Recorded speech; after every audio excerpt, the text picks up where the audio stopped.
আচার্যবর্গ জানিয়েছেন যে গৃহে সন্তান নাই সেই গৃহটাকে যেমন করে শ্মশানের সঙ্গে তুলনা করা হয়েছে, ঠিক তদ্রূপভাবে যে দেহে তিলক ও চন্দন অঙ্কিত থাকে না, যে দেহে দাদার সঙ্গে তিলক রচনা করা থাকে না, যে কণ্ঠে তুলসীর হার তুলসীর মালা পরিধান করা থাকে না, সেই যে ললাটে তিলক চিহ্ন অঙ্কিত নাই, সেই ললাটকেও কিন্তু শ্মশানের সঙ্গে তুলনা করা হয়েছে। জয় জয় নিতাই গৌর সীতানাথ প্রীতি প্রেমানন্দে হরিবল। যে ললাটে যে কপালে তিলক চিহ্ন নাই, যে কণ্ঠে তুলসীর মালা নাই, সে দেহকানাও শ্মশানের সাথে তুলনা করেছেন। সুধীজন, তথাপিও দেখো, আমাদের জন্ম হয়েছে মানে আমাদের একদিন না একদিন মৃত্যু হবেই। আমাদের জন্ম হয়েছে মানেই একদিন না একদিন মৃত্যুকে আলিঙ্গন করতেই হবে। আমাদের জন্ম হয়েছে যখন, একদিন না একদিন মৃত্যুর স্বাদ গ্রহণ করতেই হবে। যে কথা শ্রীমতে ভগবতে গীতা শাস্ত্রে স্বয়ং ভগবান পরম তত্ত্ব সীমা অখিল নিখিল ব্রহ্মাণ্ডেশ্বর ব্রহ্মাণ্ড নায়ক অর্জুন ভক্ত সখা সমীপে কীর্তন পর্বে ঘোষণা করেছেন, জাতস্য হি ধ্রুব মৃত্যু ধ্রুবম জন্ম মৃতস্য চ তস্মাৎ অপরিহার্য অর্থে নতম শোচিত মহর্ষি। জন্ম হলে মৃত্যু হবেই। জন্ম যার হয়েছে তার মৃত্যু অবশ্যম্ভাবী। বলা হলো কি জানো বাবা, এটা সত্য কথা নয়। জন্ম হলে যে মৃত্যু হবে এটা সত্য কথা নয়। যদি সত্য কথা না হয় তাহলে অর্থটা কি এসে দাঁড়ায়? তাহলে কথাটা মিথ্যা, তাই তো মায়েরা? যদি কথাটা সত্য না হয় তাহলে কথাটা মিথ্যা। এহেন অর্থ এসে তো দণ্ডায়মান হয়, দাঁড়াই নাকি? আমি যেটা ভ্রান্তিকতায় ভেবে বসে আছি না, অজ্ঞানতায় অজ্ঞতায় ভেবে বসে আছি, আমার সে ভ্রান্তিকতা দূরীভূত দূরীকরণের জন্য ভগবানও বললেন জগতে অনেক সত্য আছে, জগতে প্রপঞ্চময় জগতে অনেক সত্য বস্তু আছে, সত্য কথা আছে।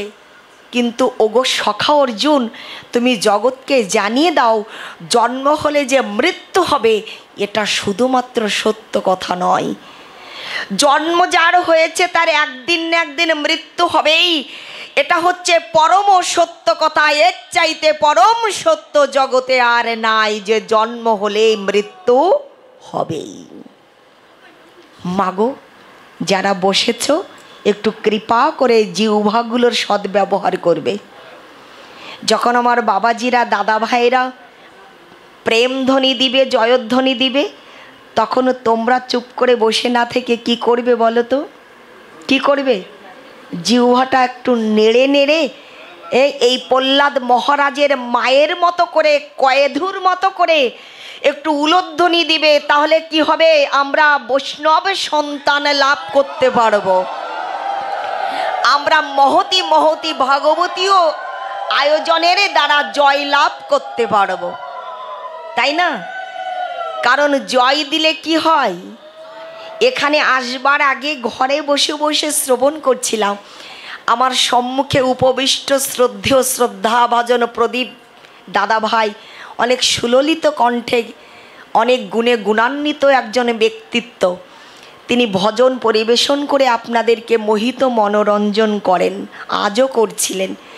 এবং দাদা ভাইয়ের সাথে সাথে আরও গুণীজন, মান্যজন, পূজনীয়জন, শ্রদ্ধেয়জন আমার কয়েকজন বাবাশ্রী, তানারাও কীর্তন পরিবেশন করছিলেন সুললিত কণ্ঠে, যেটা আপনারাও শ্রবণ করে মোহিত হচ্ছিলেন, আর পাশাপাশি আমিও।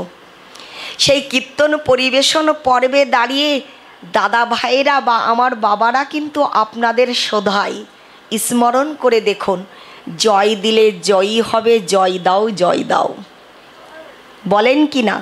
প্রদীপ দাদা ভাই বলেন, বলেন মা, ও ঠাকুমা বলেন, রাধে রাধে। তাহলে জয় দিলে কি হয়? আমরা কেউ হেরে যেতে তাই নাকি? আমরা কেউ হার স্বীকার করতে চাই? চাই না। সবাই বিজয়ের মাল্য পরিধান করতে চাই। সবাই চায় আমাদের পক্ষে বিজয়ের পতাকা উড্ডীয়মান হোক, দোদুল্যমান হোক, তাই না? সেই দিনও কিন্তু সমাগত আগত প্রায়।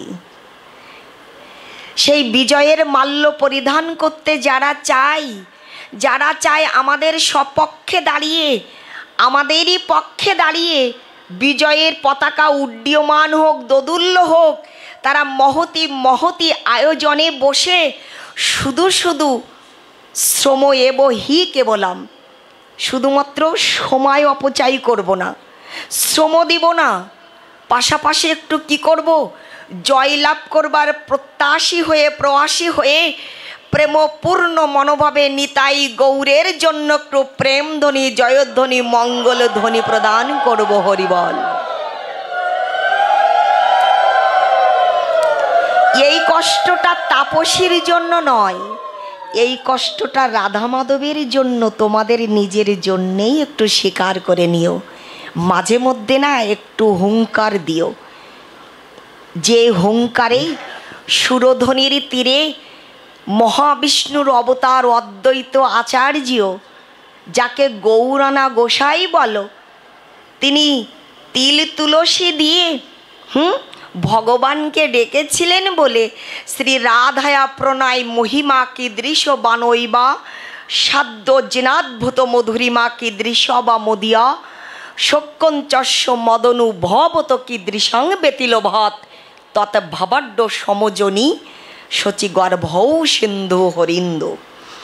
শচী গর্ভ সিন্ধু মাঝে অনাদির আদি শাশ্বত স্বয়ং নেমে এসেছিলেন। কোথায়? কোথায় মা? নদিয়া মণ্ডলে, তাই না? নদিয়া মণ্ডলে নবদ্বীপ ধামে শচী গর্ভ সিন্ধু মাঝে নদিয়ার চাঁদ নিমাই মহাপ্রভু গৌরাঙ্গ সুন্দরে নেমে এসেছিলেন অদ্বৈত প্রভুর আহ্বানে, আকুলতায় ব্যাকুলতায়।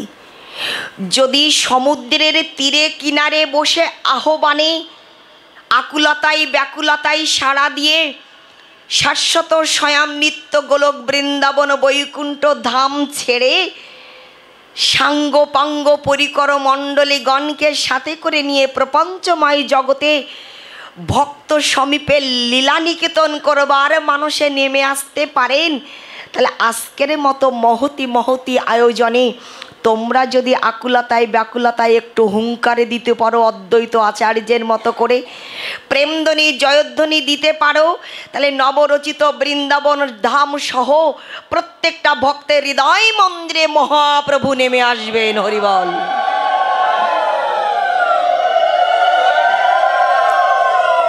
প্রত্যেকটা ভক্তের হৃদয় মন্দিরে নিতাই গৌরী নেমে আসবেন। যারা নিতাই গৌরকে হৃদয়ে বসাতে চাও তারা প্রেমধ্বনি দিও। বুঝতে পেরেছ? রাধে রাধে। প্রেম সে বলো, ডান দিকটা একটু শব্দ সৃষ্টি হোক, প্রেম সে বলো হরিবল হরিবল। 3 দিন থাকবো তো আজকে প্রথম রজনী, তো এই জন্য ভলিউমটা যা দিবে তাই মেনে নেব, কিন্তু কালকের রাতে আর একটু বাড়বে, পরশু রাতে টপ লেভেলে চলবে, তাই না? আমাদের আয়োজনটা পরিপূর্ণতায় পর্যবসিত হবে, এই আশাবাদে তথা নিবেদন রেখে এসো। আত্মদেব বলছেন, দেখো জন্ম হয়েছে মানে মৃত্যু অবশ্যম্ভাবী, তাই মৃত্যুর আগে, মৃত্যুর সময়ে, মৃত্যুর পরে যে যে ক্রিয়াকর্মাদি রয়েছে সেই সমস্ত ক্রিয়াকর্মাদি সম্পাদন করে কে বাবা? সন্তান, তাই তো? তো আমাদের তো কোনো সন্তান এলো না ঘরে, সেই জন্য এতদিন অনেক বৃথা সময় অপচয় করেছি, অতিবাহিত হয়ে গেছে, আর সময় নষ্ট করলে চলবে না। সন্তান প্রাপ্তির জন্য এসো আমরা স্ব ভূমিকায় অংশগ্রহণ করি। করলেন কি জানি, বিবিধ দানের ভূমিকায় অংশগ্রহণ করলেন আত্মদেব এবং আত্মদেবের স্ত্রী দুজনে মিলে। বিবিধ দান, যেমন দানের তো অনেক ব্যাখ্যা, অনেক ডেফিনেশন আছে। আমাদের ষড়গোস্বামী গণের মধ্যে অন্যতম গোস্বামী পাদ শ্রীলা সনাতন গোস্বামী পাদ। বলুন শ্রীলা সনাতন গোস্বামী পাদ কি। এই শ্রীলা সনাতন গোস্বামী পাদ তিনি উপদেশামৃতে জানিয়ে দিয়েছেন, দদাতি প্রতি গিন্নাহাতি গুর্ধিয়াম আখ্যাতি পৃচ্ছতি ভুংতে ভজতে চৈবা ষড়বিধাং প্রীতি লক্ষণাম। দান ত্রিবিধ প্রকারে রয়েছে, 3 প্রকারের দান আছে জগতে। একটি হচ্ছে দৈহিক দান, একটি হচ্ছে মানসিক দান, আরেকটি হচ্ছে আত্মিক দান অর্থাৎ আত্মিক দান। এই 3টা দানের উপরে বিস্তারিত ব্যাখ্যা আলোচনা তিনি আমাদের উপহার দিয়েছেন। তো এই 3টা বিস্তারিতে আমরা যাব না। এই 3টা দানের ভূমিকায় আত্মদেব এবং ওনার স্ত্রী এনারা অংশগ্রহণ করে চলেছেন। ভূমি দান করে চলেছেন, গাভী দান করে চলেছেন, অর্থ টাকা কড়ি দান করে চলেছেন, বস্ত্র দান করে চলেছেন, সুবর্ণ দান করে চলেছেন। সুবর্ণ মানে সোনা। এই সোনা দান করবার মতো মনোভাব বর্তমান সময়ে নাই বললেও ভুল হবে না। কারণ 22 ক্যারেটের সোনার দাম কত, মূল্য কত? আছেন নাকি সোনার দোকানদার কেউ এখানে? রাধে রাধে। 1.5 ছাড়িয়ে গেছে না? রাধে রাধে। 2 শুভ করছে।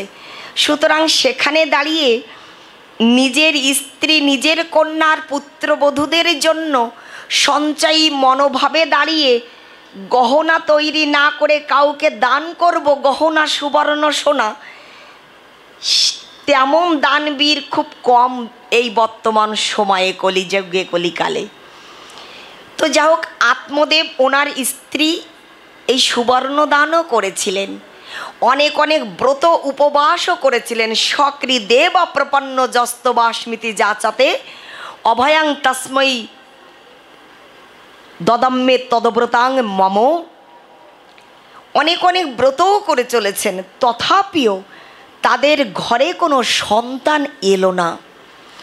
এই সন্তানের না আসার কারণে আত্মদেব বড় মনোকষ্টে, মনোদুঃখে তিনি গৃহত্যাগী হয়ে অরণ্যবাসী হবার জন্য যাত্রা করেছেন। অরণ্য মানে কি? জঙ্গল। সংসার, গৃহধর্ম, কুল, মান, শীল, সংসার সব কিছু জলাঞ্জলি দিয়ে, সব কিছু ত্যাগ করে দিয়ে তিনি বনস্পতির মধ্যে, অরণ্যের মধ্যে, জঙ্গলের মধ্যে প্রবেশ করেছেন। লক্ষ্য করে দেখুন, যখন অরণ্যের পথে ধরে যাত্রা পর্বে দাঁড়িয়ে বনস্পতির মধ্যে, নিবিড় ঘন জঙ্গলের মধ্যে, বাগান বনের মধ্যে ঘুরে ঘুরে বেড়াচ্ছেন আত্মদেব, তখন হঠাৎ করে ওনার জল পিপাসা পেয়েছে, পরীক্ষিত মহারাজের মতো করে। যখন জল পিপাসা পেয়েছে, জল অন্বেষণ করছেন। অন্বেষণ মানে খোঁজা, খুঁজছেন কোথায় গেলে জল পাবো। সেই অন্বেষণ পর্বটা সমাপ্তিকালে তিনি লক্ষ্য করলেন অনতি দূরে অনুপম মনোরম একটা পুষ্করণী রয়েছে। সেই পুষ্করণীর মধ্যে অজস্র অগণিত প্রস্ফুটিত পদ্মফুল শোভাবর্ধন করে চলেছে। সেই অজস্র অগণিত পদ্ম ফুলের ওপর ভ্রমরগণ মধুপান করছে। মধুপানে রত অবস্থায় গুনগুন করে গীত রচনা করে চলেছে। মৃদু মন্দ বাতায়ন সংযোজিত হচ্ছে বাতাস, সেই পবন দেবতা প্রদত্ত বাতায়নে অজস্র অগণিত বিকশিত প্রস্ফুটিত পদ্মফুল আন্দোলিত হচ্ছে, মানে দোদুল্যমান হচ্ছে, দুলছে। যারা ভাবাবেগে ভাবাবেশে বসেছেন, নয়নোদয় চক্ষুদয় মুদ্রিত পূর্বক কথাগুলো একটু সমননশীলতায় দাঁড়িয়ে সচিন্তনে ভেবে দেখুন তো, কত সুন্দর একটা অনুপম মনোরম আবেশ সৃষ্টি হয়েছে। সে আবেশিত আয়োজনে আত্মদেব উক্তি ও জলবক্ষে জলাশয়ে জলপান করবার জন্য ব্রতী হয়েছেন, জলপান করছেন। যখন জল গ্রহণ করেছেন, জল পান করে তানার তৃষ্ণা পিপাসা নিপাতিত ঘটিয়েছেন, নিবারণ করেছেন, মানে তৃষ্ণা পিপাসা মিটিয়েছেন। মিটিয়ে যখন জলাশয় থেকে ওপরে উঠে এসেছেন, তখন একজন সাধু বৈষ্ণবের সাথে দেখা হয়েছে। এই বৈষ্ণবের ঠাকুরের সাথে সাক্ষাৎকার ঘটেছে। দর্শন ও মিলানো পর্বে দাঁড়িয়ে দর্শন করছেন আত্মদেব যে ওই সাধু বৈষ্ণব ঠাকুর তিনিও উক্তি ও জলবক্ষে জল গ্রহণ করবার জন্য যাচ্ছেন। আত্মদেবকে দর্শন করে জিজ্ঞাসা করলেন, কে তুমি? তুমি কে? যখন জিজ্ঞাসা করেছে না কে তুমি, তখন আত্মদেব তানার চোখের জলধারা, নয়নের যে জল ধরে রাখতে পারেনি। তানার হৃদয়ের যত কষ্টগুলো দু নয়নের জলধারায় যেন বাক্য আকারে পরিবেশিত হয়ে সেই বৈষ্ণবের ঠাকুরের চরণে নিবেদন করলেন। ডেকে ডেকে বলছেন, প্রভু আমার নাম হচ্ছে আত্মদেব। ও তো বলি কি বাবা, আত্মদেব তুমি আমায় দর্শন করে কেন এমন করে ক্রন্দন করছো? আমাকে দেখা মাত্র কেন এভাবে ক্রন্দন করছো, কান্না করছো? তুমি এভাবে কেন কান্নায় ভেঙে পড়ছো? কি হয়েছে তোমার? কথাগুলো যখন বলছে না, আর বৈষ্ণবের ঠাকুর দুই বাহু ডোরে প্রেমপূর্ণ মনোভাবে বুকের মধ্যে প্রেম আলিঙ্গনে আত্মদেবকে জড়িয়ে গায়ে পৃষ্ঠে মাথায় হাত বুলিয়ে দিচ্ছেন আর বলছেন, বলো বাবা, নির্বিঘ্নে নির্ভয়ে বলো, তুমি ব্যক্ত পরিবেশন করো আমার নিকটে সমীপে, আমার কাছে। কি হয়েছে তোমার? কি এমন দুঃখ তোমার, কষ্ট তোমার ব্যক্তি জীবনে, যার বিনিময়ে তুমি এহেনভাবে ক্রন্দন করছো? কথাগুলো শ্রবণ মাত্রই আত্মদেব যেন সম্পূর্ণভাবে সঁপে দিলেন সাধু বৈষ্ণবের চরণে নিজেকে। মন যেন ডেকে বলল আত্মদেবকে, আজই বোধহয় প্রকৃত ব্যক্তিত্বের চরণও সান্নিধ্যে পৌঁছাতে পেরেছ আত্মদেব। আজই বোধহয় উপযুক্ত আপন জনের সান্নিধ্যে কাছে নিকটে সমীপে এসে পৌঁছেছ তুমি। লক্ষ্য করে দেখুন, যদি পরিবারে কোনো ব্যক্তির কাছ থেকে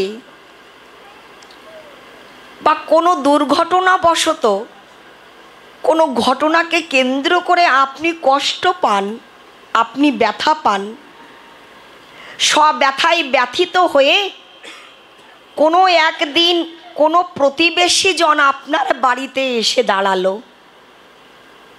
প্রতিবেশী জনকে আপনো বোধে আপনো জ্ঞানে নিজের অন্তরের মনের কষ্টের দুঃখের কথাগুলো আপনি তাকে বসিয়ে তার সাথে কাছে বলে পরিবেশন করে নিজেকে একটু হালকা করতে চাইছেন। কিন্তু যার কাছে যাকে ডেকে বসিয়ে কথাগুলো বলছেন আপনি, সে আপনার কথাই সম্পূর্ণভাবে মনোনিবেশ ঘটিয়ে কথাগুলো না শ্রবণ করছে আর না আপনাকে দুটো সান্ত্বনা বাক্যে, প্রবোধ বাক্যে প্রবোধিত শান্ত করবার চেষ্টা করছে। এহেন ব্যক্তির কাছে আপনার দুঃখের কষ্টের কথাগুলো বলে কি আপনি নিজেকে হালকা করতে পারেন বাবা? কথাগুলো বলা কি আপনার সার্থক হয় বলে আনন্দ পান? মনে ভাবতে পারেন না আমার কষ্টে সমব্যথী হয়ে আমার কথাগুলো গ্রহণ করলো, শুনেছে? কিন্তু যদি মন দিয়ে, মনে প্রাণে আপনার বাক্যগুলো, কথাগুলো শ্রবণ করে আপনার গায়ে মাথায় হাতে বুলিয়ে ডেকে ডেকে বলে, বুন্ডি আর কাঁদিস না, আর ক্রন্দন করিস না, কেঁদে আর কী বা করবি, যা হওয়ার সেটা হয়ে গেছে, এহেন 2টা 5টা প্রবোধ বাক্যে, সান্ত্বনা বাক্যে যদি আপনাকে প্রবোধিত করে, তাহলে সেই ব্যক্তির নিকটে দেখবেন আপনার অন্তরে না বলা কথাগুলোও যেন কি হয়, তার কাছে বলবার আগ্রহ দ্বিগুণ রূপে প্রকাশ পায়। যে আমার একটা মনের অন্তরের মানুষ পেয়েছি, বলি না আমার কষ্টের দুঃখের সব কথাগুলো এনার কাছে বলে আমি একটু হালকা হই, তাই না? লক্ষ্য করে দেখুন, আত্মদেবকে যখন ওই বৈষ্ণবের ঠাকুর গায়ে মাথায় পৃষ্ঠে হাতে বুলিয়ে বলছে, বাবা কি এমন হয়েছে তোমার ব্যক্তি জীবনে, কি এমন কষ্ট যার বিনিময়ে তুমি এহেনভাবে ক্রন্দন করছো, কান্না করছো, তুমি নির্ভাবনায় আমার সাথে বলতে পারো, তুমি নির্ভয়ে আমার নিকটে ব্যক্ত করতে পারো, বলো তুমি, আমি শুনতে চাই কি হয়েছে তোমার। আত্মদেবে তখন ভেউ ভেউ করে ক্রন্দন করছে, কান্না করছে আর বলছে, ওহে বৈষ্ণব ঠাকুর, জানেন তো আমার নাম আত্মদেব, আমাদের বৈবাহিক জীবন অনেকগুলো বছর পেরিয়ে গেছে, তথাপিও ভগবান কৃপা করে আমাদের সংসারে কোনো সন্তান দেন নাই। আপনি তো জানেন একটা সন্তানের গুরুত্ব অপরিসীম ব্যক্তি সংসারে, বাস্তব জগতে সংসারে। তাই ভগবান আমাদের কোনো সন্তান দেন নাই, তার জন্য অনেক দান, অনেক কিছুর ভূমিকায় দাঁড়িয়েছি, অংশগ্রহণ করেছি আমরা স্বামী স্ত্রী দুজনে মিলে, তথাপিও সাকসেসফুল হতে পারিনি। তাই আত্মগ্লানিতে আমি সেই কষ্টে, সেই দুঃখে এই অরণ্যের পথে বেছে নিয়েছি। কেন? আমি আত্মহত্যা করব, তাই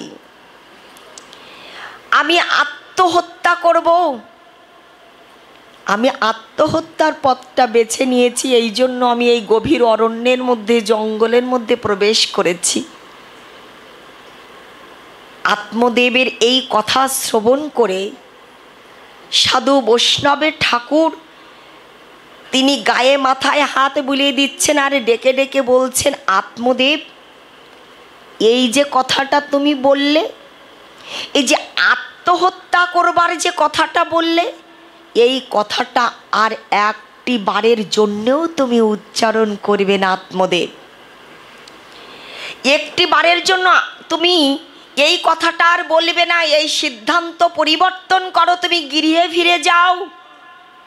আত্মদেব বলছেন, না প্রভু, আমি গৃহে ফিরে যাব না, কারণ আপনি নিশ্চয়ই শ্রবণ করেছেন, জেনেছেন, চাণক্য পণ্ডিত বলেছেন, পুত্রহীনম গৃহশূন্যম, যে গৃহে সন্তান নাই সেই গৃহ শ্মশান, ওই শ্মশানরূপ গৃহে আমি আর ফিরে যাব না প্রভু। শুধু তাই নয়, আপনি শ্রবণ করলে শিহরিত হবেন এই ভেবে যে আমি যদি বাজার থেকে কোনো ফুল ক্রয় করে বাড়িতে নিয়ে যাই, বাড়িতে নিয়ে যাওয়া মাত্র সেই পুষ্পগুলো শুকিয়ে পচে গলে নষ্ট হয়ে যায়।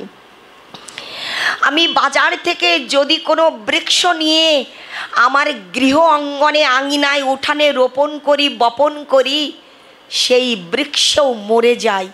সেই বৃক্ষ না কোনো ফল দান করে, না কোনো সুশোভিত ফুল দান করে। আমি আপনি শ্রবণ করলে অবাক হয়ে যাবেন, বিস্ময়কর অবস্থা, যেটা আপনার কাছে আমি ব্যক্ত পরিবেশন করব কেমনভাবে আমি নিজেও ভেবে পাচ্ছি না। আমাদের বাড়িতে গৃহে যে সমস্ত বৃক্ষরাজি আছে তারাও ফল দান করে না, ফুল দান করে না। লক্ষ্য করে দেখুন, একটা গাভী মাতা রয়েছে আমাদের গৃহে, সেই গাভী মাতাও দীর্ঘ বছর ধরে আমাদের বাড়িতে লালিত পালিত হচ্ছে, তথাপিও সেই গাভী মাতা কোনো সন্তান প্রসব করে না, সেও বন্ধা হয়ে গেছে।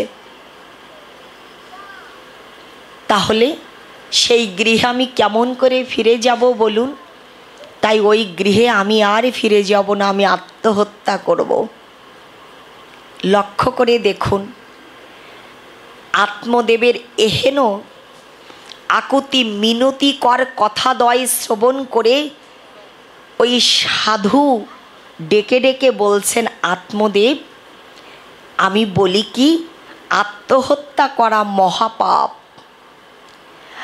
আত্মহত্যা করা মহাপাপ আত্মদেব।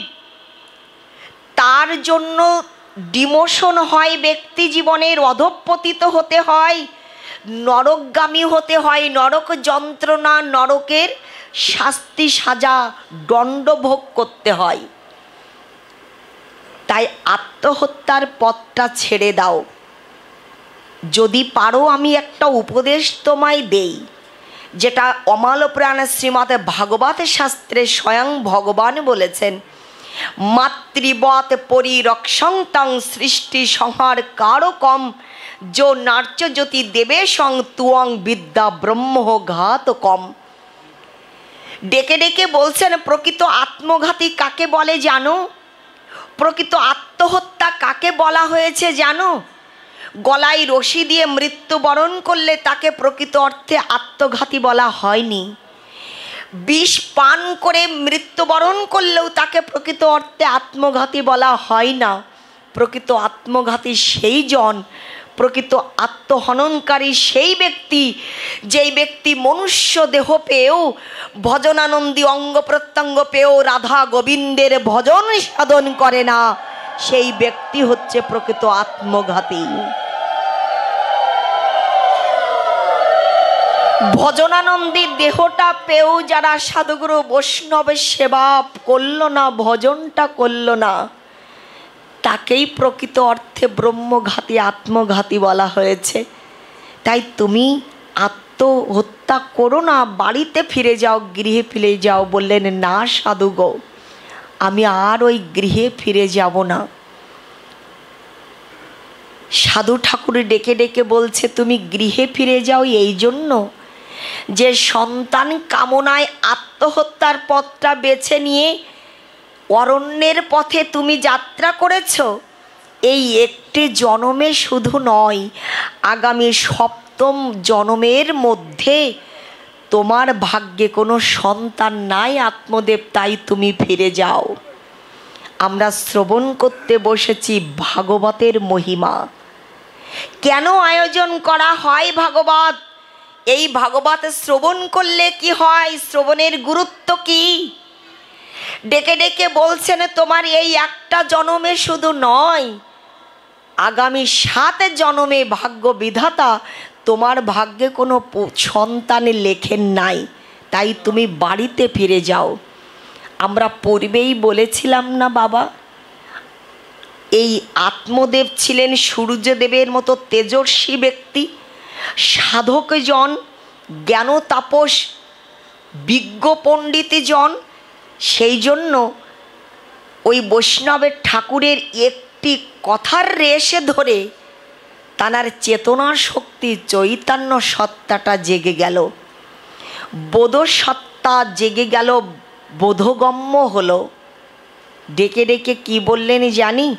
ওই বৈষ্ণবের ঠাকুরের চরণে নিজেকে নিবেদিত প্রাণ করে, সম্পূর্ণভাবে সমর্পণ করে সঁপে দিয়ে চরণ ধরে মিনতি করছেন, ডেকে ডেকে বলছেন আর ক্রন্দন করছেন, কান্না করছেন, ও হে বৈষ্ণবের ঠাকুর, আপনি কি করে বললেন যে ভাগ্য বিধাতা আমার ভাগ্যে এই জন্মে শুধু নয় আগামী সপ্তম জন্মে কোনো সন্তান লেখেননি, এটা আপনি কীরূপে কেমন করে বললেন?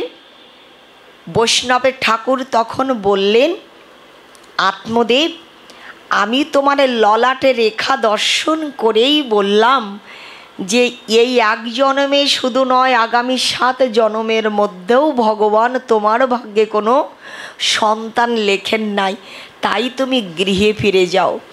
চরণ দুখানা না আরও শক্ত করে জড়িয়ে ধরলেন, বুকের মধ্যে চাপটি করে জড়িয়ে ধরলেন। ওহে বৈষ্ণবের ঠাকুর, আপনি যদি আমার হস্তরেখা, আমার ললাট রেখা, আমার ভাগ্য লেখা ভাগ্যলিপি দর্শন করে নির্ণয় করে বলতে পারেন যে আগামী সপ্তম জন্মের মধ্যেও ভাগ্য বিধাতা আমার ভাগ্যে কোনো সন্তান লেখেন নাই, তাহলে আপনি নিশ্চয়ই কৃপা করে আমায় একটা সন্তান আপনি অনায়াসে অকপটে দিতে পারেন, আমায় একটা সন্তান আপনি দিন। আপনি যদি আমার ভাগ্য রেখা দর্শন করে নির্ণয় করে বলতে পারেন যে এই এক জন্মে শুধু নয় আগামী 7 জন্মে আমার ভাগ্যে কোনো সন্তান লেখেননি ভগবান, তাহলে আপনি নিশ্চয়ই কৃপা করলে আমায় একটা সন্তান আপনি দিতে পারেন। বৈষ্ণবের ঠাকুর বলছেন, আত্মদেব, এ তুমি কেমন কথা বলছো? আমি বিধির লেখন কেমন করেই বা খণ্ডন করতে পারি? সেই স্পর্ধা কেমন করেই বা হতে পারে আমার? আমি তো পারবো না বাবা। ভাগ্যলিপিতে ভাগ্য বিধাতা যেটাই লিখেছেন সেটাই না ঘটবে, সেটাই না রটবে, সেটাই না হবে। আমি কীরূপেই বা তোমার ভাগ্যহীন সন্তানহীন জীবনে সন্তান এনে দিতে পারি? আত্মদেব বললেন কি জানো মা, ওহে বৈষ্ণবের ঠাকুর, আমি অত শত জানি না, আমি অত শত জানি না। আমি শুধু এইটুকু জানি, ভগবানের নিজ বদনে স্বীয় বদনে নিজের মুখে বলেছেন, নিজের মুখে ঘোষণা করেছেন কি, ন সাধহতি মাং যোগ, ন সাংখ্যং ধর্ম উদ্ধব, ন সাধ্যায়স্তপত্যাগ যথা ভক্তি মমর্জিতা। আমি ভগবানের শ্রীবদন থেকে শ্রবণ করেছি, ভক্তদের মাঝে পরিবেশন করতে শ্রবণ করেছি, ভক্তা মাম অভিজানতি যাবানো যচা অস্মি তত্ত্বতা তত মং তত্ত্বত জ্ঞাতা বিশতে তদন্তরম। ভগবান নিজেই বলেছেন, আমা হতে আমার নাম বড়, আমার নাম হতেও আমার ভক্ত বড়, আর ভক্ত হতেও ভক্তের চরণ ধুলি চরণ সেবা জগতে বড়।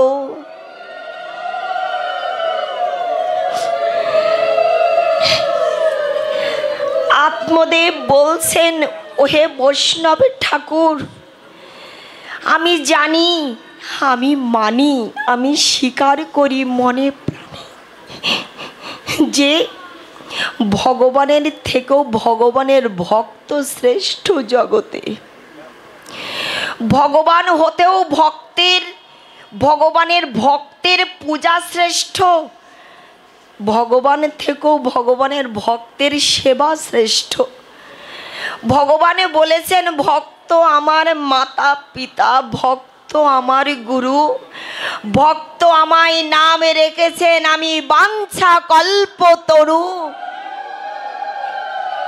যে কার্য ভগবানের দ্বারা সম্ভব নয়, যে কাজ ভগবান করতে ব্যর্থ, আমি মনে প্রাণে বিশ্বাস করি সেই কাজ অনায়াসে অকপটে আপনার মতো ভগবানের ভক্তের দ্বারা সম্ভব। আপনার মতো ভক্ত সে কাজ করতে পারে।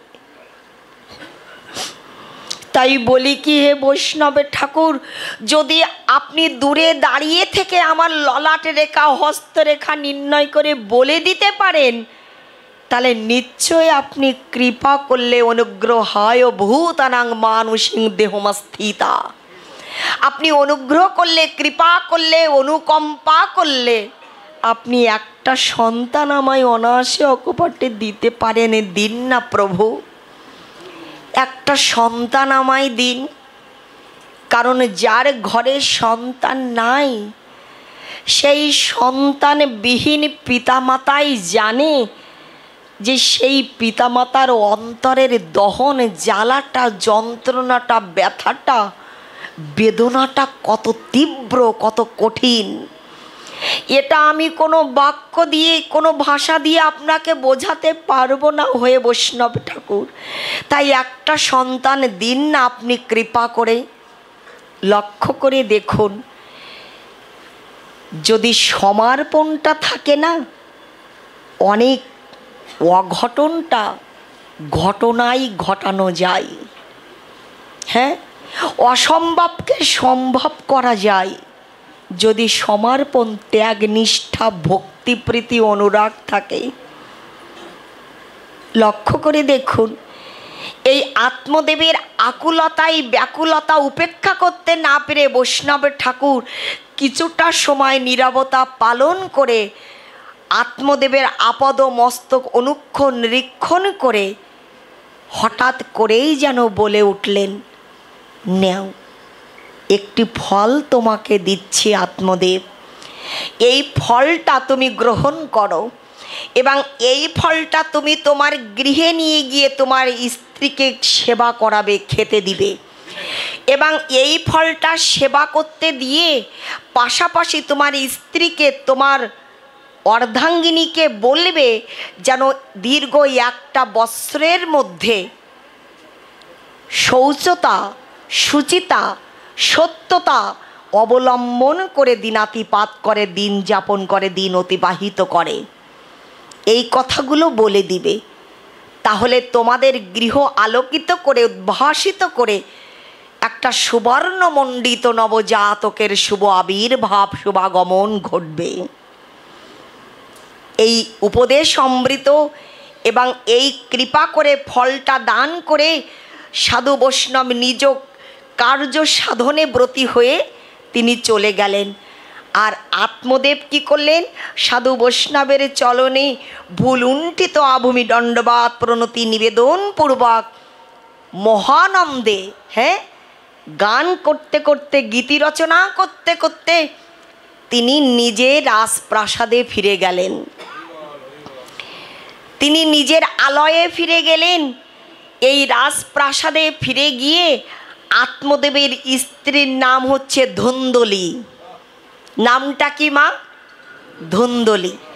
এই ধুন্দলির মনোভাবটা কেমন যেন, এই ছোটবেলা থেকেই, ছেলেবেলা থেকেই তার মনোভাব, মনোবৃত্তিটা হচ্ছে কুটিল। যেমন রাধারানী যে আয়ানের ঘরে ঘরণী ছিলেন, জটিল আর কুটিলা ছিলেন না? ছিলেন। ঠিক তদ্রূপভাবে এই ধুন্দুরির মনোভাবটা ছিল জটিল এবং কুটিলতা, কুটিল, একটা হিংসাত্মক, হিংসাপূর্ণ মনোভাব। কারো ভালো দেখে সহ্য করতে পারতো না, কারো ডেভেলপ, কারো উন্নতি দেখে সহ্য করতে পারতো না, জ্বলে পুড়ে মরতো। কেউ সুখে আছে, শান্তিতে আছে, এটা যেন তার সহ্য হতো না। এই ধুন্দুলির মতো করে মনোভাবাপন্ন অনেক ব্যক্তি কিন্তু আমাদের সমাজে আছে, আমাদের সংসারে আছে, যারা নিত্য বসবাস করছে, আছে না? দেখবে কোনো প্রতিবেশী জনের, কোনো আত্মীয় স্বজন, পরিচিত বর্গ, পরিচিত জনের কোনো উন্নতি, তার ভালো লাগা, ভালো থাকা, এইগুলো দেখে দেখবে অনেকেই সহ্য করতে পারে না, হিংসায় জ্বলে পুড়ে মরে, তাই না? হয়তো প্রতিবেশী জনকে আপন বোধে তুমি ডেকে ডেকে বলছো, জানিস তো দিদি, আমার ছেলেটা না এবার এসএসসি পরীক্ষায় গোল্ডেন এ প্লাস পেয়েছে এবং বেশ নাম্বারও পেয়েছে, আশা করছি ট্যালেন্টফুলে বৃত্তিও পাবে। এই কথাটা বললেন যার সাথে, প্রতিবেশী, যা আপনার দিদি, তাই না?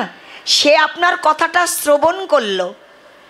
আপনাকে খুশি করতে, আপনাকে সন্তুষ্ট করতে 32 পাটির দাঁতগুলো, দন্তযুগলগুলো বাহির করে খুব মিষ্ট সুমিষ্ট একটা হাসিও আপনাকে উপহার দিল বটে, কিন্তু মন থেকে মেনে নিতে পারল না।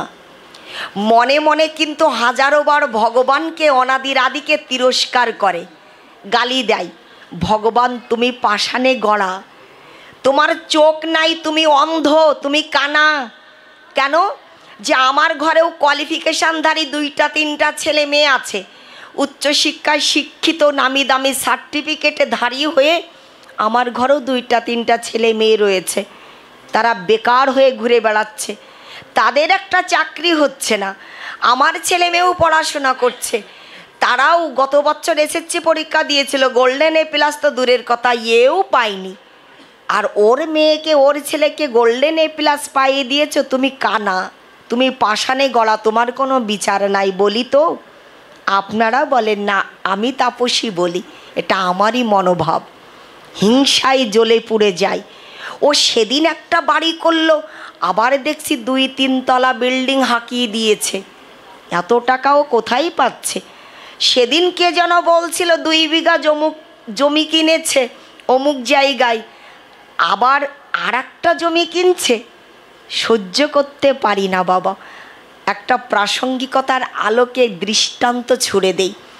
আমার আচার্যদেব, আমার শ্রীগুরু পাদপদ্ম এই বাক্য বিনিময় পর্বে দাঁড়িয়ে একদিন একটা কথা বলেছিলেন, যে কথাটা আজ হৃদয়ে ঠাঁই দিয়েছি। বলেছিলেন, তাপসী দেখ, যদি তোর ভালো দেখে, অর্থাৎ কারো ভালো দেখে, কারো উন্নতি মঙ্গল কল্যাণ দেখে তুই বাইরে থেকে নয়, মন দিয়ে, প্রাণ দিয়ে, অন্তর দিয়ে, চিত্ত দিয়ে যদি মেনে নিতে পারিস, হ্যাঁ, মনে প্রাণে যদি মেনে নিতে, স্বীকার করে নিতে পারিস আর আনন্দ লাভ করতে পারিস, তাহলে মনে করতে পারবি তাৎক্ষণিকভাবে তোর একটা ব্রত পালন করা হলো। হরি বল। কথাগুলো কতটা হৃদয়গ্রাহ্য হয়েছে জানি না। আমার শ্রী গুরু পাদপদ্ম বলেছিলেন, কারো ভালো দেখে যদি তুই বাইরে থেকে নয়, ওই যে বাইরে ওই প্রতিবেশী দিদির মতো করে হাসি দিয়ে আপনার মনটা ভুলালাম, কিন্তু মনের মধ্যে দাও দাও করে জ্বলল হিংসায়, হিংসাত্মক অনালে আমি জ্বলে পুড়ে ছাই হয়ে গেলাম, হলো না, এমনটা নয়। যদি মনে প্রাণে, হ্যাঁ, সব কিছু দিয়ে তুই খুশি হতে পারিস, মেনে নিতে পারিস, তার খুশিতে তুই খুশি হতে পারিস, তার আনন্দে তুই আনন্দিত হতে পারিস, তাহলে মনে করবি তাৎক্ষণিকভাবে তোর একটা ব্রত পালন করা হয়ে গেল। হরি বল। এমনটা কিন্তু আমরা অনেকেই পারি না। ধুন্দুলির মনোভাবটা ওরকম, যত যত ভালো যা যা কিছু আছে সব ভগবান যেন আমার দেয়, আর খারাপ যা কিছু আছে তাই ভগবান তুমি সবাইকে বন্টন বিভাজন ভাগ করে দিও, এমন মনোভাবাপন্ন, এমন মন মানসিকতা সম্পন্ন ধুন্দুলি। ধুন্দুলিকে যখন এই ফলটা দিয়েছে না, দিয়ে কথাগুলো যখন বলে আত্মদেব নিজের কাজে বাইরে বেরিয়ে গেছেন, হাতে ফলটা নাড়াচাড়া করছে, আর ধুন্দুলি মনে মনে চিন্তা করছে, আগে তো এক বিপদে ছিলাম, এবার তো দেখছি আর এক মহা বিপদে পড়েছি। হ্যাঁ, কেন? মিথ্যা কথা বলা যাবে না, অথচ ধুন্দুলি সত্য কথা বলতেও পারে না মিথ্যা ছাড়া। তাহলে এটা একটা মহাযুদ্ধ, এই যুদ্ধে আমাকে অংশগ্রহণ করতে হবে। তারপরে কি? শুচিতা, শৌচতা, যেটা আমাদের ধর্মের সনাতনীয়দের স্তম্ভ, সত্য, হ্যাঁ, এইগুলো আমাকে কি করতে হবে? পালন করতে হবে। আমি সবসময় তত শুচিতা অবলম্বন করে পারবো না। এই মিথ্যা কথা বলা যাবে না, এই যা যা কিছু, হ্যাঁ, নিয়মগুলো, এই যে রেস্ট্রিকশানগুলো, যে রুলসগুলো ফলো করতে বলা হয়েছে, এগুলো তো আমার পক্ষে সম্ভব নয়।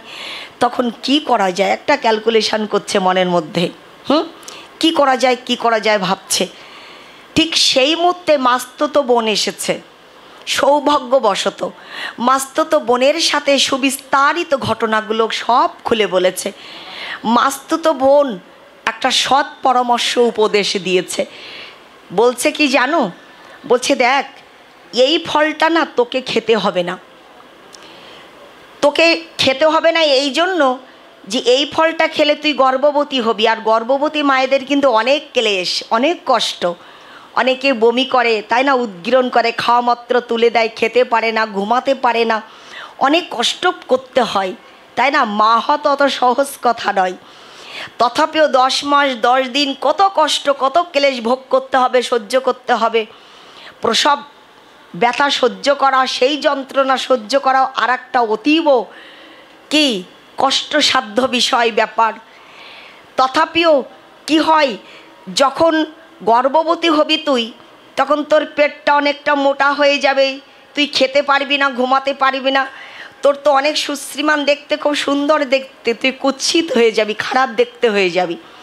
তুই যখন অসুস্থ হয়ে পড়বি, তুই এত কষ্ট করে যে নামি দামি গহনা আসবাবপত্র যা যা কিছু তৈরি করেছিস সব কিছু কিন্তু তোর আত্মীয় স্বজন যারা আছে সব লুটে পুটে নিয়ে যাবে। এই সৎ পরামর্শ দিচ্ছে। এই জন্য বলি কি যে এই ফলটা না তোকে খেতে হবে না। তো কি করবি বলে, তুই আর আমি দুইজনে মিলে চল, এ তোদের বাড়িতে যে একটা বন্ধা গাভী মাতা আছে না, সেও তো সন্তান দেয় না শুনেছি যা, তো চল ওকে আমরা খাইয়ে পরীক্ষা করে দেখি আদৌ সত্য সত্য ফলটা খেলে সন্তান হয় কি না। এই দুইজন শলা পরামর্শ করে কি করেছে জানো, ওই ফলটা নিয়ে গিয়ে গাভী মাতাকে সেবন করিয়েছে, খাইয়ে দিয়েছে। আর মাস্তুতো বোনটা বলেছে, তাকিয়ে দেখ, আমি এই কথাগুলো তোকে এই জন্য বলেছি যে আমি নিজেও গর্ভবতী, আমারও কষ্ট হচ্ছে, তাই আমার মতো কষ্ট যাতে তোকে ভোগ করতে না হয়, সহ্য করতে না হয়, সেই জন্য এই উপদেশ অমৃত দান করছি। তাই আমার প্রসবকৃত যে সন্তানটা, এই সন্তানটিকে আমি তোকে দিয়ে দিব নির্ধারিত নির্বাচিত সময়ে। আর তার বিনিময়ে তুই আমার পতি দেবতাকে, আমার স্বামী দেবতাকে কিছু টাকা দিয়ে দিস, কিছু অর্থ দিয়ে দিস, তাতেই সে খুশি হবে। বুঝতে পেরেছেন? এমন মাস্তুতো বোনও কিন্তু সংসারে অনেক আছে। হ্যাঁ, ঘর ভাঙা কি বিভীষণ, তাই না? রাধে রাধে। তথাপিও তো বিভীষণ লঙ্কেশ্বর রাবণের কথা মানেনি বলেই মর্যাদা পুরুষোত্তম রামচন্দ্র ভগবানের সাক্ষাৎকার চরণ পাদপদ্মে আশ্রয় লাভ করতে পেরেছিলেন। কিন্তু ভয়ঙ্কর ভয়ঙ্কর রাবণ আছে, তাই না? ভয়ঙ্কর ভয়ঙ্কর কি রাধারানী যাদের ঘর করেছে তারা আছে, জটিলা কুটিলা, যারা আমাদের সংসারকে দেখবেন ভেঙে টুকরো টুকরো করতেই ভালোবাসে। লক্ষ্য করে দেখুন, এই সমস্ত কথাগুলো বলতে বলতে গাভী মাতাকে সেই ফলটা সেবা করিয়ে দিল, খাইয়ে দিল। নির্ধারিত নির্বাচিত সময়ের মধ্যে গর্ভবতী রমণীর মতো করে একটু অ্যাক্টিং করলো, অভিনয় করলো কে? ধুন্দুলি। নির্ধারিত সময়ের মধ্যে মাস্তুতো বোনের প্রসবিত বাচ্চাটাকে রাতের অন্ধকারে দিয়ে গেল, যেটা গ্রহণ করলো ধুন্দুলি, আর কিছু বিনিময়ে টাকা দিয়ে মাস্তুতো বোনকে বিদায় জানালো। লক্ষ্য করে দেখুন, ধুন্দুলি ডেকে ডেকে বলছেন স্বামীকে যে স্বামী তো আত্মহারা হয়ে গেছে, এতগুলো বছর পর ঘর আলো করে পুত্র সন্তান এসেছে, এই আনন্দ রাখবার জায়গা না পেয়ে তিনি ধন দৌলত, গাভী, বস্ত্র, অর্ণ, হ্যাঁ সুবর্ণ আগের মতো করে দান ধ্যান করতে শুরু করে দিয়েছেন। স্বামী দেবতাকে ডেকে ডেকে বলছেন, দেখো আমার না স্তন যুগলে দুগ্ধ আসেনি, দুধ আসেনি, তাই আমার মাস্তুতো বোনের শুনেছি ইদানিং একটা বাচ্চা হয়ে মারা গেছে, তো আমার ওই দিদিকে যদি আমাদের বাড়িতে কিছু দিনের জন্য এনে রাখা যেত, তাহলে আমার মাস্তুতো বোনের দুগ্ধে, হ্যাঁ দুধ পান করে আমাদের এই সন্তান লালিত পালিত হতো, বড় হতো।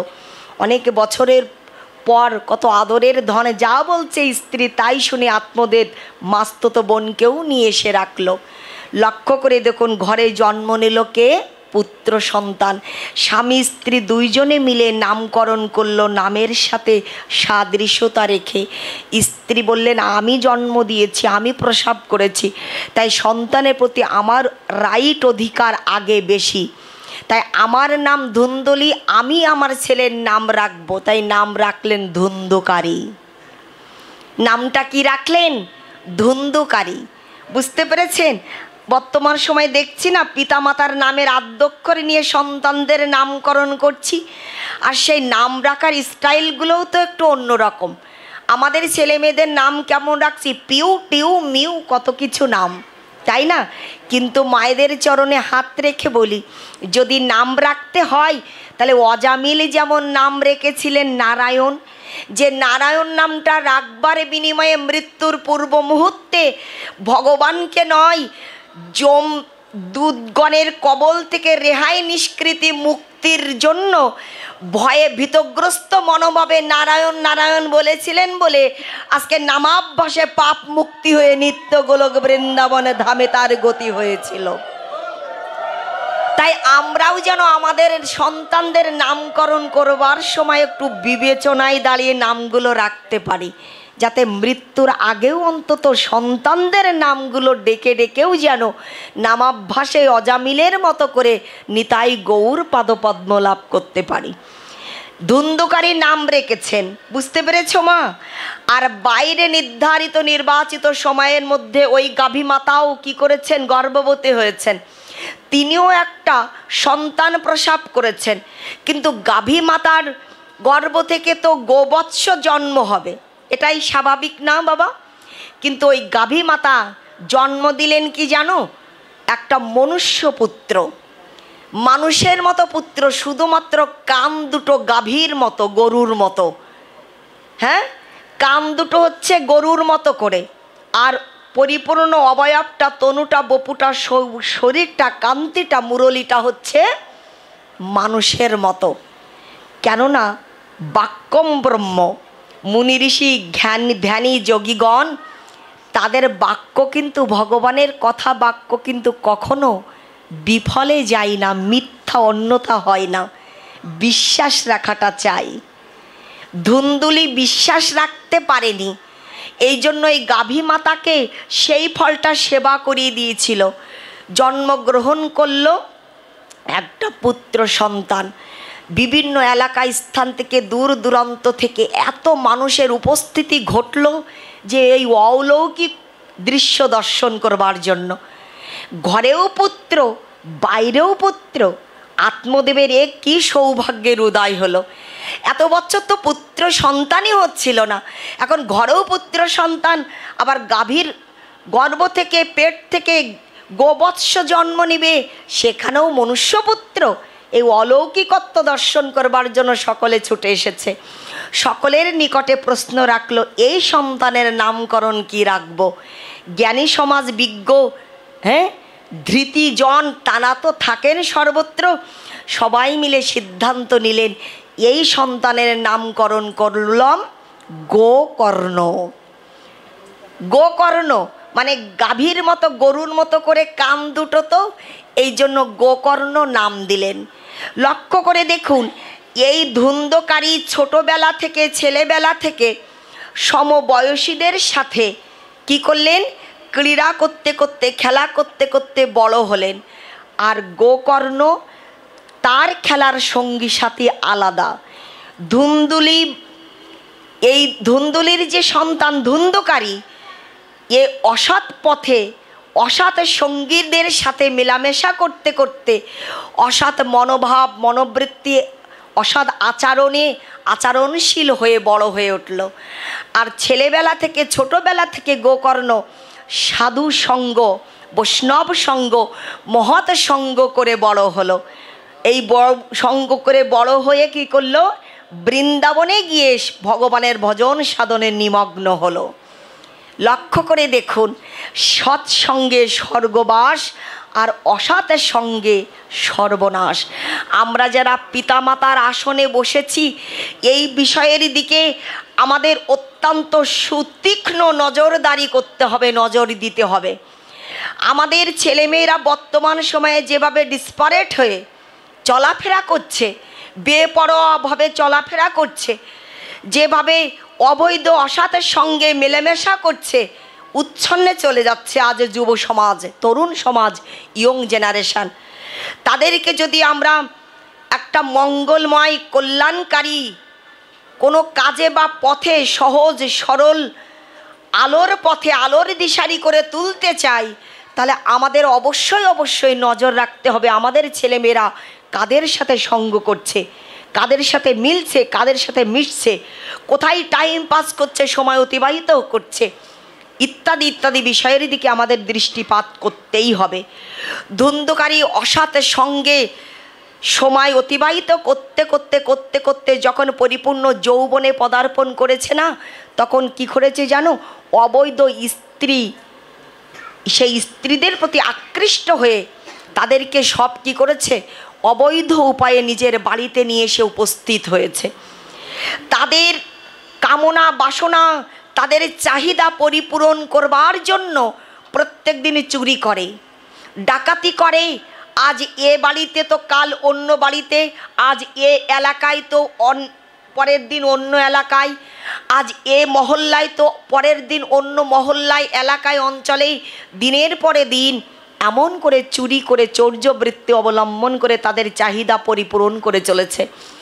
ডাকাতি কার্য করে তাদের চাহিদা পূরণ করে চলেছে।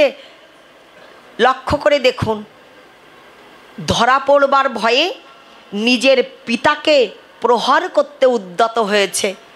বলছে, বাবা তোমার যা যা কিছু আছে টাকা কড়ি সব দিয়ে দাও।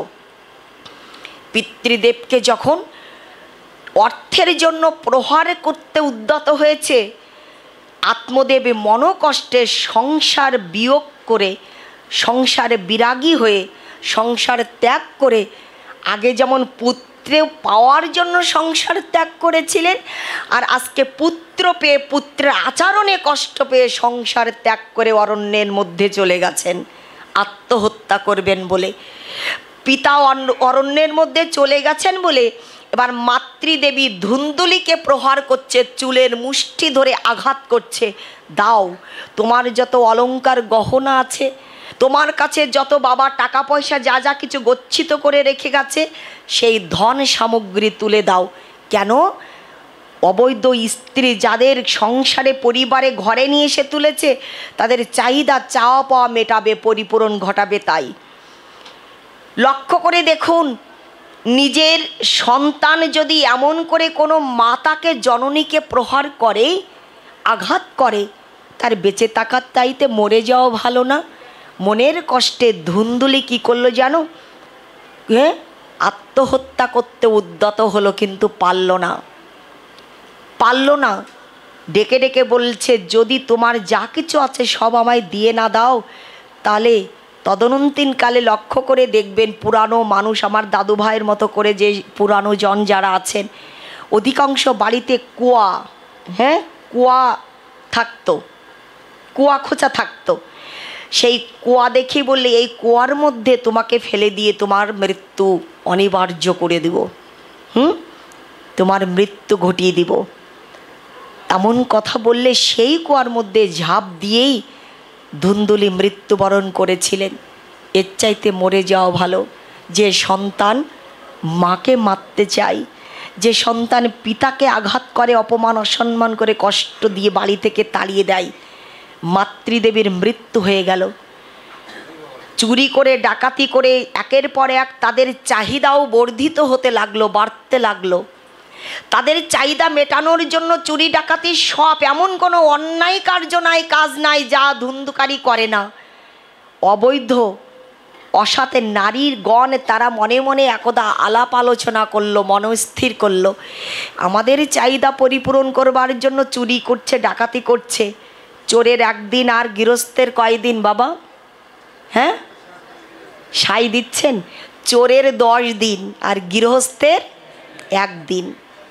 একদিন না একদিনে ধরা পড়বে। যেদিন ধরা পড়বে ওর মৃত্যু তো হবেই, সেই সাথে আমরাও ওর সাথে জড়িয়ে যাব। পাপি মরে কয় ঘরে নিয়ে মরে বাবা? কয় ঘর? প্রচলিত বাক্যটি আছে আপনাদের মাঝে প্রচলন, পাপি মরে 10 ঘরে নিয়েই মরে। তো ও তো মরবে, আমাদের নিয়েই মরবে। তাহলে কি করা যাবে? সব কিছু যা যা ছিল সব তো আত্মসাৎ করা হয়ে গেছে। তাই এসো, আজকে রাতে যখন চুরি ডাকাতি করে বাড়িতে ফিরবে, আমরা সবাই মিলে ওকে মেরে দেব। যাদেরকে কুলোটা রমণী বলো, যাদেরকে খারাপ নারী বলি আমরা, যারা কি চরিত্রহীনা, সেই চরিত্রহীনা নারী, তারা সকলে মিলে তাদের চাহিদা পূরণ করতে না পেরে যখন খালি হস্তে রিক্ত সিক্ত হয়ে ফিরে এসেছে, ধুন্ধুকারী জিজ্ঞাসা করছে, এনেছো তো যা যা আনতে বলেছিলাম? বলছে পারিনি। ক্ষীণ কণ্ঠে, হ্যাঁ, গদগদ কণ্ঠে, ক্ষীণ শরীরে বলছে পারিনি আনতে। পারোনি, তাহলে তোমার বেঁচে থেকে লাভটা কি? সবাই মিলে বালির চাপা দিয়ে, মুখের উপরে বালির চাপা দিয়ে ধুন্ধুকারীরকে মেরে দিল। এই যে অসময়ে মৃত্যু হয়ে গেল, এই যে অপমৃত্যু হলো, অপঘাতে মৃত্যু হলো, তার বিনিময়ে ধুন্ধুকারীরকে পিশাচ দেহ প্রাপ্ত হতে হলো, পিশাচ যোনি লাভ করতে হলো, পিশাচ উদরে তাকে জন্ম নিতে হলো। লক্ষ্য করে দেখুন, এই পিশাচ যোনি প্রাপ্ত হয়ে বায়ু ভক্ষণ করে, বায়ু মানে কি বাবা? বাতাস। বাতাস ভক্ষণ করে, হ্যাঁ, সূক্ষ্ম শরীর পেয়ে এত এত কষ্ট পাচ্ছে ধুন্ধুকারী যে ক্রন্দন করে বেড়াচ্ছে, সর্বত্র ক্রন্দন করছে। আর এদিকে কি করেছেন? আত্মদেব আত্মহত্যা করবেন বলে আবারও বনের পথে যাত্রা করেছেন। আর ওদিকে বৃন্দাবনে বসে ধ্যানাসনে যোগামগ্ন হয়ে গোকর্ণ দর্শন করলেন সকল ইতিবৃত্তান্ত, যে আমার জ্যেষ্ঠ ভ্রাতা ধুন্ধুকারীর অপঘাতে অপমৃত্যু হয়েছে। আর সেই বার্তাটাও লোক পরম্পরায়, ভক্ত পরম্পরায় গোকর্ণের কর্ণগোচার হয়েছে, তার কানে পৌঁছেছে। কানে পৌঁছানো মাত্র তিনি কি করেছেন জানি? গয়াতে গিয়ে, কাশীতে গিয়ে, বৃন্দাবন ধামে গিয়ে জ্যেষ্ঠ ভ্রাতা বড় দাদা ধুন্ধুকারীর আত্মার সদ্গতির কামনায় পিণ্ডদান করেছেন। যা যা কিছু ক্রিয়াকর্মাদি আছে না আমাদের সনাতনীয় শাস্ত্র গ্রন্থে, হ্যাঁ, আদর্শে আচরণে যা যা কিছু রয়েছে সকলে কিছু তিনি সুসম্পন্ন করেছেন। সুসম্পন্ন করে অনেক বছর নিজের বাড়িতে আসেন না, গৃহে আসেন না। সেই জন্য নিজের গৃহে আসবার জন্য জঙ্গলের পথে দিয়ে যাত্রা করেছেন। এই জঙ্গলের পথ দিয়ে আস্তে আস্তে দেখবেন দৈব বশে দর্শন ঘটে গেছে আত্মদেবের সাথে। পিতার সাথে সাক্ষাৎকার কালে দর্শন দানে প্রণতি নিবেদন করে সকল ইতিবৃত্তান্ত শ্রবণ করেছেন। গোকর্ণকে জড়িয়ে ধরে ক্রন্দন করছে আত্মদেব। সকল ঘটনা তুলে ধরলেন আর বললেন, আত্মদেব, যে গোকর্ণ আমার বেঁচে থেকে লাভটা কি? যে সন্তান তার জন্মদাতা পিতাকে প্রহার করে, মারে, অপমান অসম্মান করে, তার চাইতে তো মরে যাওয়াই অনেক ভালো। এই জন্য আমি আর বেঁচে থাকতে চাই না, আমি মরে যেতে চাই। ডেকে ডেকে বলছেন, পিতাশ্রী আপনি মৃত্যুবরণ করবেন না।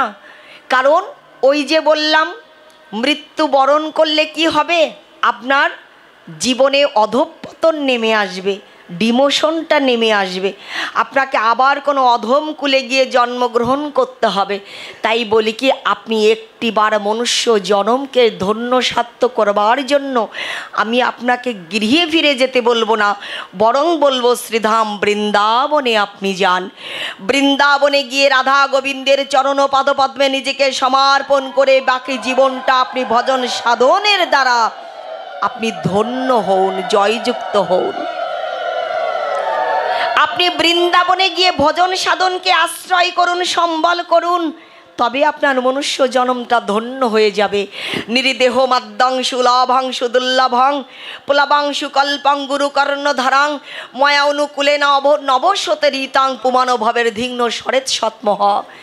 এই দেবদুর্লভ রঙ্গমঞ্চে ভারত ভূমিতে যে মনুষ্য জন্মটা আপনি পেয়েছেন, হে পিতাশ্রী, লক্ষ্য করে দেখুন, আপনি একদিনে পান নাই।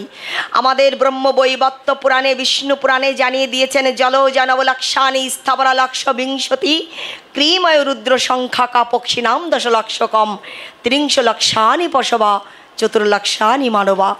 আপনি 80 লক্ষ উদার গর্ভ, হ্যাঁ, ক্ষেত্র পাত্র ভূমি মাটি ঘুরতে ঘুরতে ঘুরতে ঘুরতে পরিভ্রমণ করতে করতে দৈব বশে পিতামাতার আশীর্বাদে অনাদির আদি শাশ্বত স্বয়মের অহৈতুকী অনুকম্পায় তবেই মনুষ্য দেহটা, শরীরটা পেয়েছেন, যে শরীরটা ভজনানন্দী দেহ।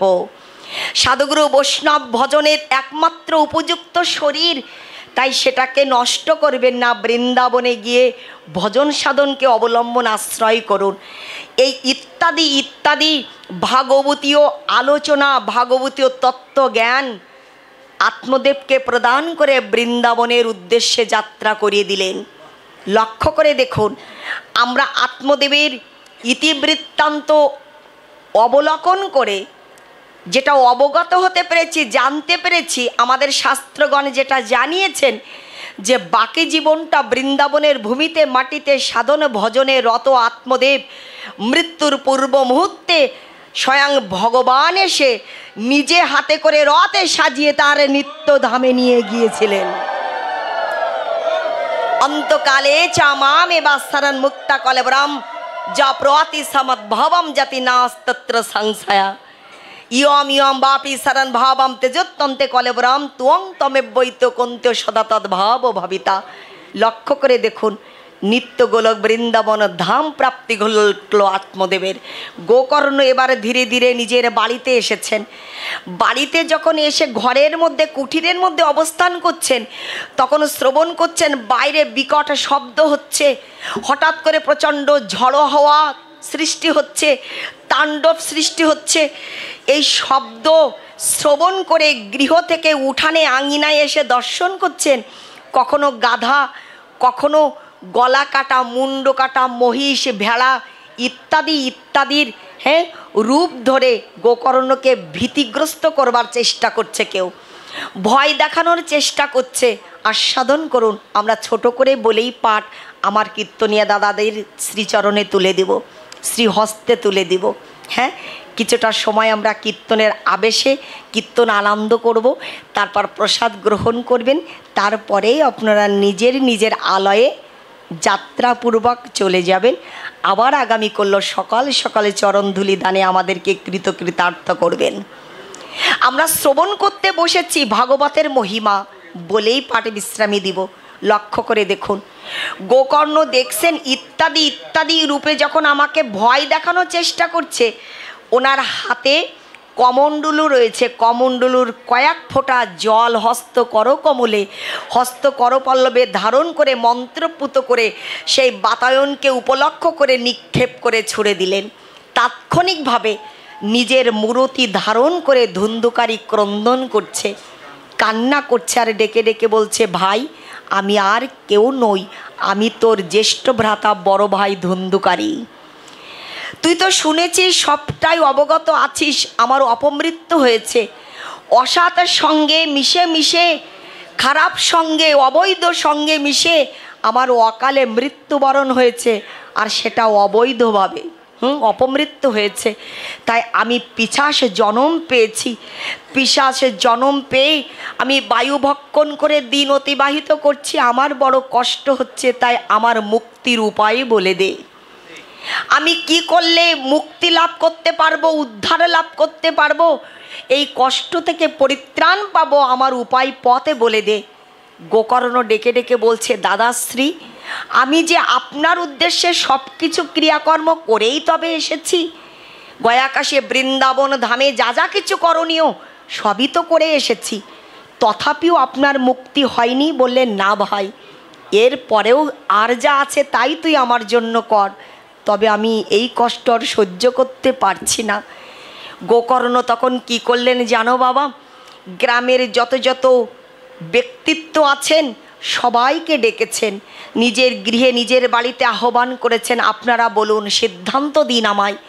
আমি গয়াকাশী বৃন্দাবন ধামে গিয়ে আমার দাদাশ্রীর জন্য যাবতীয় ক্রিয়াকর্মাদি সুসম্পাদন করেছি, তথাপিও আমার দাদাশ্রীর মুক্তি কল্যাণ উদ্ধার হয়নি। এবার আমি কি করব, আপনারা আমাকে সিদ্ধান্ত দিন। গ্রামস্থ ব্যক্তি পণ্ডিত প্রবার যারা ছিলেন তারা বলেন, আমরা সিদ্ধান্ত দিতে পারবো না, তবে একটা সিদ্ধান্ত দিতে পারি, কি, তুমি সূর্যদেবের আরাধনা করো, সূর্যদেবী তোমাকে সঠিক পথে দেখাতে পারেন। তাদের সিদ্ধান্ত মোতাবেক আত্মদেব কি করলেন, তার সাধনার দ্বারা, তার তীব্র সাধন ভজন শক্তির দ্বারা উদীয়মান সূর্যের গতিপথ রুদ্ধ করে দিলেন, সূর্যদেবের গতিপথ রুদ্ধ করে দিলেন। স্বরূপে প্রকাশিত হয়ে সূর্যদেব বলছেন, আত্মদেব আমার গতিপথ কেন রুদ্ধ করলে, কি হয়েছে তোমার? গোকর্ণকে বলছে। গোকর্ণ বললেন, সূর্যদেব ঘটনা হচ্ছে এই, এবার উপায় বলে দিন, কীরূপে আমার বড় ভাই আমার দাদাশ্রী নিস্তার মুক্তি উদ্ধার লাভ করতে পারবে।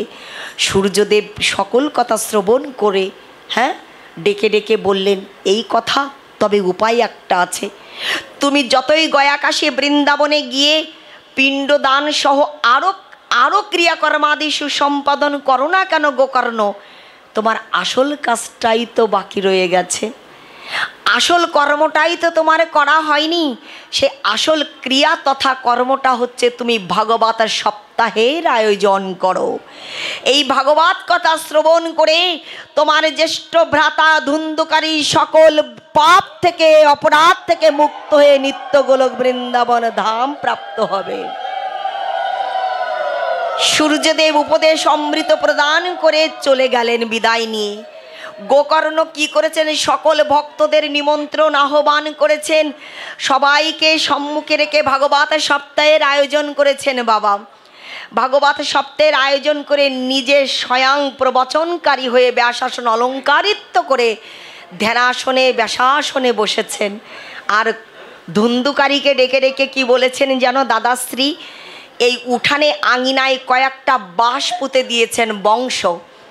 বললেন, দাদাশ্রী তুমি এই বংশগণের বংশোদয়ের মানে বাঁশের নিম্ন স্তরের যে গিটগুলো আছে, এই নিচের গিটের মধ্যে, এই স্তরের মধ্যে তুমি অবস্থান করবে, তুমি বাস করবে, করে তুমি ভাগবত অমৃত সুধা পান করবে।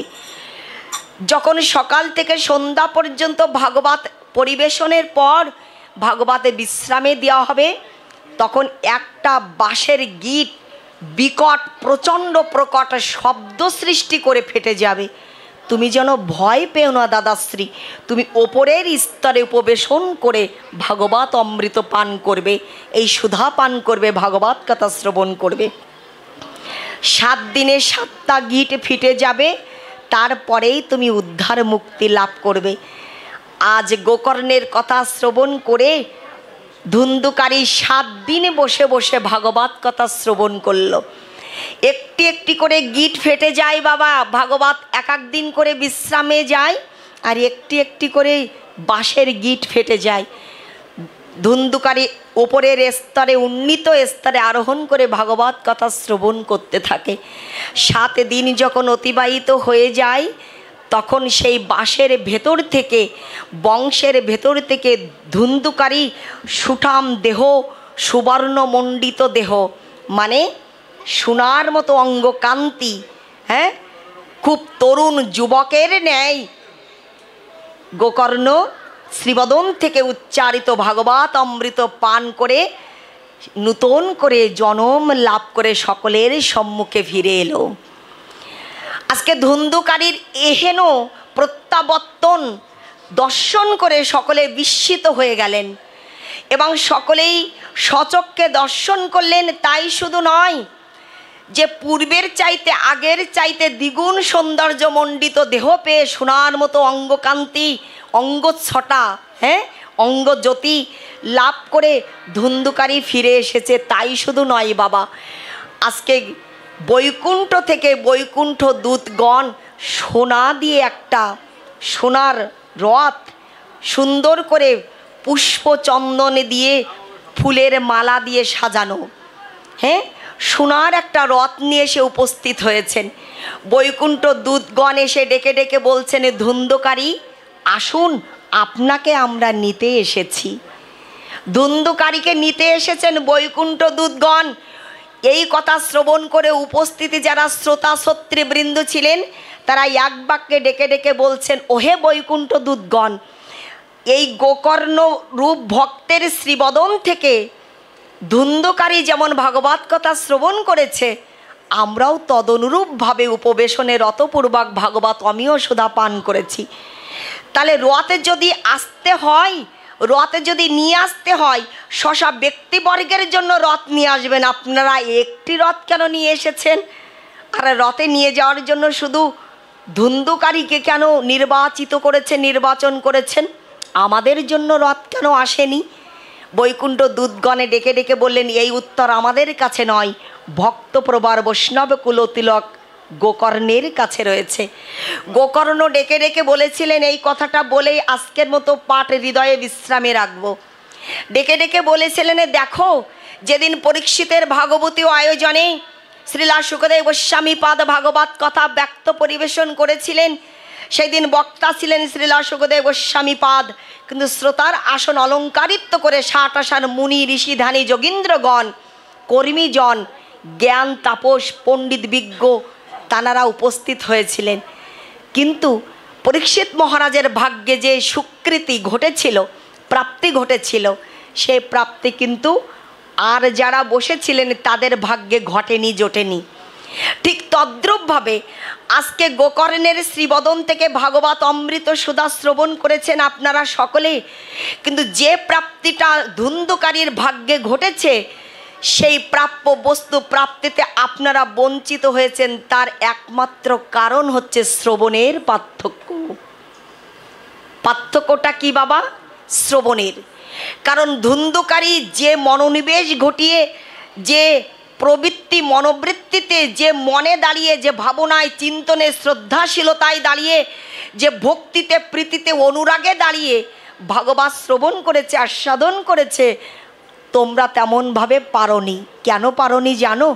লক্ষ্য করে দেখো, দুরারোগ্য ক্যান্সার ব্যাধি যে ব্যক্তিকে আক্রমণ অ্যাটাক করেছে, সেই ব্যক্তিই জানে মৃত্যুর ভয় কাকে বলে, আপনজনদের ছেড়ে যাওয়ার বেদনা দুঃখ কাকে বলে।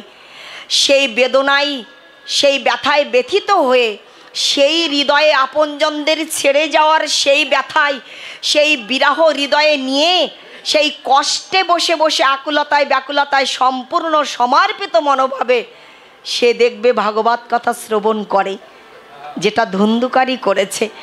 কিন্তু সেই রোগ তো তোমাদের হয়নি, কারণ পিশাচ যোনি প্রাপ্ত হয়ে ধুন্ধুকারী যে কষ্ট পাচ্ছে, সেই কষ্ট থেকে নিবারণের জন্য, নিপাতিত ঘটানোর জন্য, মুক্তি উদ্ধারের জন্য সর্বস্ব সমর্পণ করে ধুন্ধুকারী ভক্তিপূর্ণ মনোভাবে ভাগবত কথা শ্রবণ করেছে।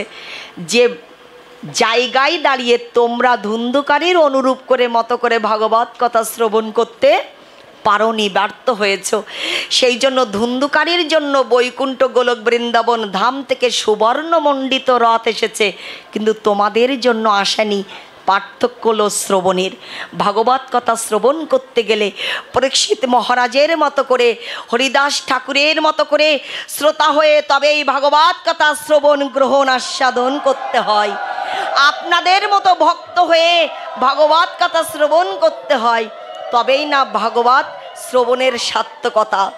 সেই বৈকুণ্ঠ ধাম থেকে সেই যখন রথ এসেছে না, তখন গোকর্ণ কি করেছেন জানো? নিজের হাতে করে জল নিয়ে এসে ধুন্ধুকারীকে স্নান করিয়ে, ফুলমালা তিলক চন্দনে চর্চিত করে, ফুলের মালা পরিধান করিয়ে নিজের হাতে করে যখন বিদায় দিবেন, তখন গোকর্ণকে জড়িয়ে ধরে কাঁদছে, গোকর্ণকে জড়িয়ে ধরে ক্রন্দন করছে, ডেকে ডেকে বলছে, ভাই গোকর্ণ, তোর মতো করে বৈষ্ণব ভাই এই সংসারে, তোর মতো করে একটা বৈষ্ণব সন্তান এই পরিবারে, এই গৃহে এসেছিল বলে আজ আমি অনায়াসে অকপটে নিস্তার লাভ করতে পারলাম, বৈকুণ্ঠ ধামে গতি হলো আমার।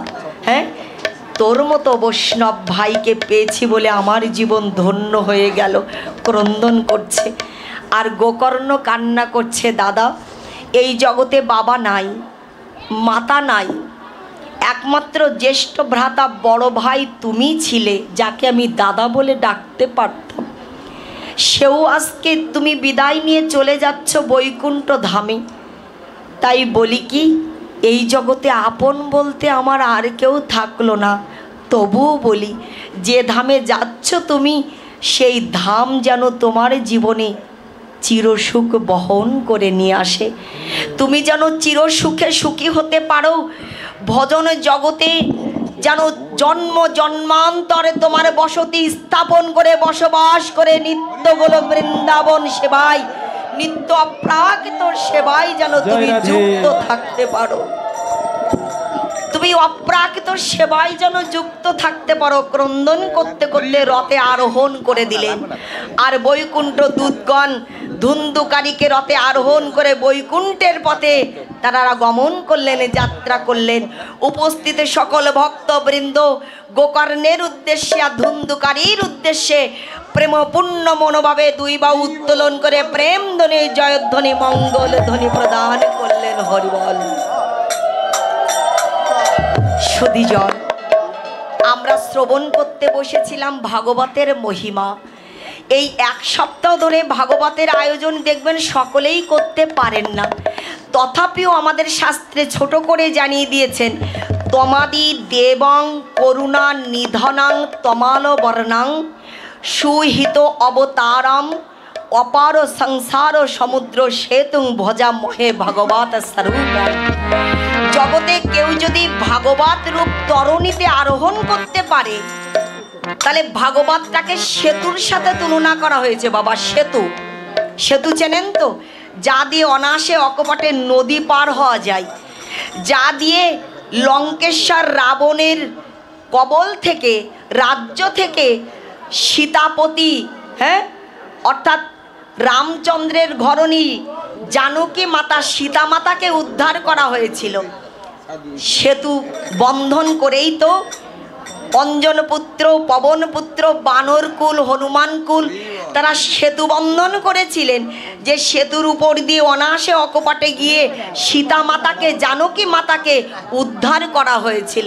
ঠিক তদ্রূপভাবে যে জড়জগতের অভ্যন্তরে আমরা বসবাস করছি, এটাকেও দুঃখের আলয় বলা হয়েছে, ভবাটবী, ভবার নব বলা হয়েছে। এই দুঃখের সাগর থেকে নিত্য আনন্দময় ধামে যদি আমরা যেতে পারি, তাহলে ভাগবত রূপ তরণীর উপরে, ভাগবত রূপ সেতুর উপরে যদি আরোহণ করতে পারি, তাহলে এই ভবাটবী থেকে, ভবার নব থেকে, সাগর সমুদ্র থেকে, দুঃখের আলয় থেকে আমরা অনায়াসে অকপটে গোলক বৃন্দাবন ধামে নিতাই গৌর পাদপদ্মে পৌঁছে যেতে পারব। এই জন্যই এই ভাগবত, সেটা সপ্তাহব্যাপী হোক আর একদিনের হোক, তাই না? তাই প্রথমতম এই রজনীতে ভাগবত রূপ সেতুতে আমরা আরোহণ করেছি। যে সেতুতে আরোহণ করে যে ভক্তপ্রবার, কি যেন নাম, এই যে আমার বাবাজি, ভক্তপ্রবার গণেশ মহাশয়, ওনার যেমন করে ধুন্ধুকারী সেই সুবর্ণমণ্ডিত রথে আরোহণ করে নিত্য বৃন্দাবন ধামে গতি স্থাপন করেছিলেন, বাবাজিও যেন এই ভাগবত রূপ তরণীতে সেতুতে আরোহণ করে নিত্য গোলক বৃন্দাবন ধামে নিত্য সেবায় ব্রতী হতে পারেন। সেই আকুলতায় ব্যাকুলতায় আজকের মতো আস্বাদন এখানেই বিশ্রাম রাখছি। আমার প্রদীপ দাদাবের শ্রীহস্তে আমাদের আয়োজন তুলে দিয়ে আপনারা